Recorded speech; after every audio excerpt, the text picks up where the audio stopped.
Imana hano mu kiganiro Yesu arashoboye ndakuramukije amahoro ya Kristo ahantu herereye mu mpande zire z'isi nagome fate uno mwanya ndakwipfurize indwi nziza, indwi y'umugisha, indwi idasanzwe, indwi yo kwitatura n'Imana, indwi twahaye teme aho tuzosenga twitatura n'Imana. Haleluya. Umviriza, ni witatura n'Imana ndetse n'abantu muraza gutunganya. Haleluya. Reka dusome hano mu gitabo cya Yesaya igice cya mbere umurongo wa 18 aravuga ngo enda nimuze twitature nikoraho agize naho ibyaha byanyu byo tukura tukutuku bizokwera derere nka sheregi naho byo tukura nk'agahama bizohinduka nk'ubwoya bw'intama. Imana nishime cyane. Narimvuze ngo ino ndwi twinjiyemwo ni indwi yo kwitatura n'Imana. Ndakwinginze udusenga amasengesho wipfuza kwitatura n'Imana. Hano n'Imana yabwiye Yesaya ngo bwira abantu enda nimuze kwitature. Imana irikira bembereza abantu, Imana irikiringinga abantu aho Imana yipfuza ko witatura nayo. Haleluya. Birashoboka ko ufise amatati hagati yawe n'Imana, ariko Imana irashaka ko uza kwitunganya nayo. Ndakwibutse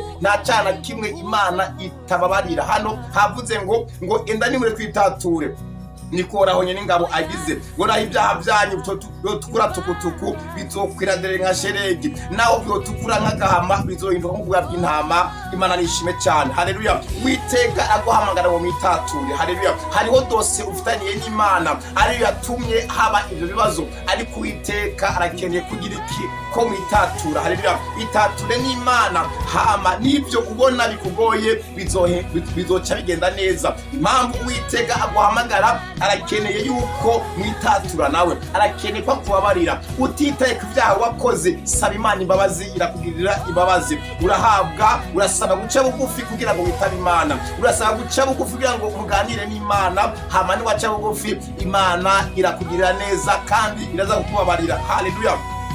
Hano mu gitabo cya Zakariya ibice byaho cya mbere umurongo wa 3 aravuga ngo kubw'ibyo uzobabwire ati ukunikoraho uhoraho nyene ingabo agize, ati nimungaruke ko nikoraho nyene ingabo agize nanjye nzobagarukaho niko uhoraho nyene ingabo agize. Imana nishime cyane. Imana irikigira Zakariya ngo abwire Abisirayeli ngo baze ngo bagaruke ku Mana. Nanje Imana irantumye. Haleluya. Ndiko ndakubwira Imana irantumye ndakubwira garuka ku Mana. Haleluya. Garuka ku Mana. Urafise ahantu wagavye rabo haguye ukava ukagwa ugaruka ku Mana. Imana irambe ndakubwire we murundi kazi uri kuranyumva, Imana ikeneye kugaruka. Yigarukeho mu izina rya Yesu. Yigarukeho ngo ikugirire imbabazi. Haleluya.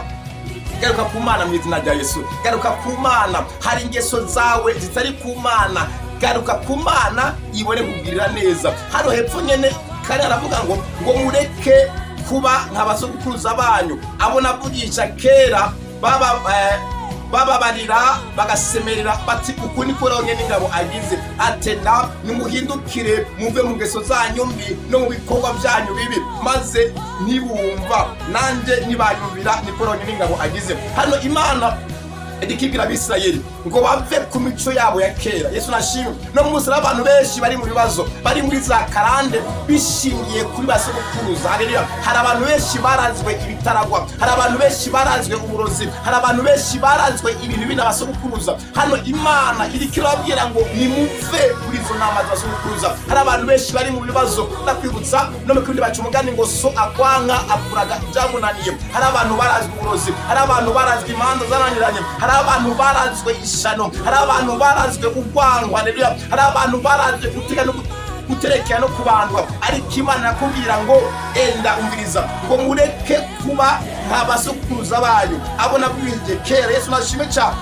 Hari abantu bagutanguriye bagabiye Imana bagiye mwitandukanya. Ndakwibutsa uno munsi turi mu ntambara idasanzwe aho abantu benshi bariko bagwana n'akahise harimo na za karande. Haleluya. Yesu agutabare. Yesu agukure ku migenzo ya kera. Yesu agukure gusenga iby'Imana, agukure mu gusengera mu migenzo. Imana yakeneye kugutabara. Hindukira upfe mu migenzo warazwe ataco imaze. Ndagusengera mu izina rya Yesu Kristo. Va muri iyo migenzo abasokuza bakuraze. Yesu nashimwe, ndagusengera wewe uboshwe n'imyuka ya karande. Ndakwibutsa hari abantu bafite imyuka ya karande, murakora nimutera imbere, muraresha mukabengwa, hari bitandukanye bikomakomeye cyane wabohewemo, ariko Imana inondwe hamwe no kwitatura nayo. Imana ifise umugambi wo kugirira neza. Ndatangaza intsinzi ku buzima bwawe, ndatangaza gutabarwa n'Imana mu izina rya Yesu. Haleluya. Urasabwa kuva mu migenzo ya kera yabaza gukuruza. Haleluya. Hariho ibintu byinshi biboshe ubuzima bwawe. Umviriza, hari abantu benshi baboshwe n'ibyo barazwe, hari abantu benshi barazwe uburozi, hari abantu benshi barazwe kubanga no gutekera, hari abantu benshi barazwe urwango, hari abantu barazwe gusenga ibyigwamana. Urasaba kwikosora, raba igituma mutata n'Imana, witature. Imana irekure guhamagara ngo enda nimuguze tugire iki kwitatura. Haleluya. Urasabwa kwitatura mu izina rya Yesu Kristo. Ndasambura buri kintu cyose cyakuboshe, buri kintu cyose cyakwizingiye ko ndiko ndabona gita ubushobozi mu izina rya Yesu Kristo. Haleluya. Mu izina rya Yesu Kristo, Imana igutabare, Imana ikugirire neza. Ndakwifurije indwi nziza, indwi yo kwitatura n'Imana, indwi yo kwenda no gutunganya, indwi yo kurondera Imana gusumba uko wayirondeye. Imana iraguhamagara ngo enda nimuze kwitature. Itature n'Imana, itature n'Imana. Imana ikugirire neza, ibyo urugenderamwo birashya Imana icyubahiro. Ino ndwi bisezere, utangura ubuzima bushasha hamwe n'Imana. Ndiko ndabona Imana ikugirira neza, ndiko ndabona Imana igutabara. Hari ingwara urwaye zavuye muri karande, hariho ibibazo ufise byavuye muri karanda. Imana yakigutabare, Imana yakikugenderere. Iyo ngwara yavuye muri karande, ndiko ndabona Imana igutabara. Haleluya. Hari abantu benshi barazwe uburozi. Haleluya. Gira ibintu wimura mu buzima bwawe, ibyo biheko bite mu izina rya Yesu. Ibyo bintu wahambye muri biro yawe bikure mu izina rya Yesu. Ibyo bintu wubakiye ko bikuremo, ibyo bintu ugendana mu mpuzu bakubeshe ngo numukundanya, bakubeshe ngo utabifise ngo niwocuza wumbuke. Ibyo bintu bite ni ibintu bidahimbara Imana. Gira ibintu hindura, ibyo bintu siga buri mwanya, ibyo bintu yo kubera Imana. Haleluya. Gira ibintu hindura, ibyo bintu wahabye mu gishima cyango ryawe kwibaza ngo bizana umugisha, nibyo biko biratuma umuryango wawe umererwa nabe. Iyo mihamuro wahamuye, ibyo bintu bireke mu izina rya Yesu Kristo.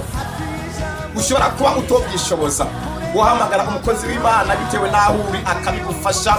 Hari ibyo wahambye bakabikuramwo, ari ibyo ufise bakabiturira. Haleluya. Kandi nande ndi hafi yawe, aho wabuhereye hose mu mpande zine z'isi, wambarira nkaza nkagufasha mu izina rya Yesu Kristo. Ndakwibutsa, hariho ibintu byinshi utokwifasha, hari ibintu byinshi utokwifasha, hari ibintu byinshi ari ngombwa ugana abakozi b'Imana bagufashe kubikurayo mu izina rya Yesu Kristo. Ibyo bintu wubakiyeko, ibyo bintu biri muri business yawe, ibyo bintu wambarirako, ibyo bintu biri muri biro yawe, ibyo bintu biri mu kazi kawe, ibyo bintu biri muri modoka yawe, bikure mu izina rya Yesu. Ibyo ni ikintu kimwe muri bimwe bituma nawe ufitaniye ikibazo n'Imana. Gira ibintu usenya, gira ibintu usambura, ubone kubaka ibindi bizima. Ndiko ndabona Imana ikugirira neza. Ndakwifurije indwi nziza, indwi yo kwitunganya n'Imana. Amahoro y'Imana abane nawe aho uherereye, kandi ndazi ino ndwi hamwe no gusenga no kwitatura n'Imana bizogenda neza.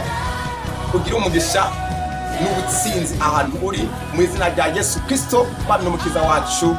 Shalom.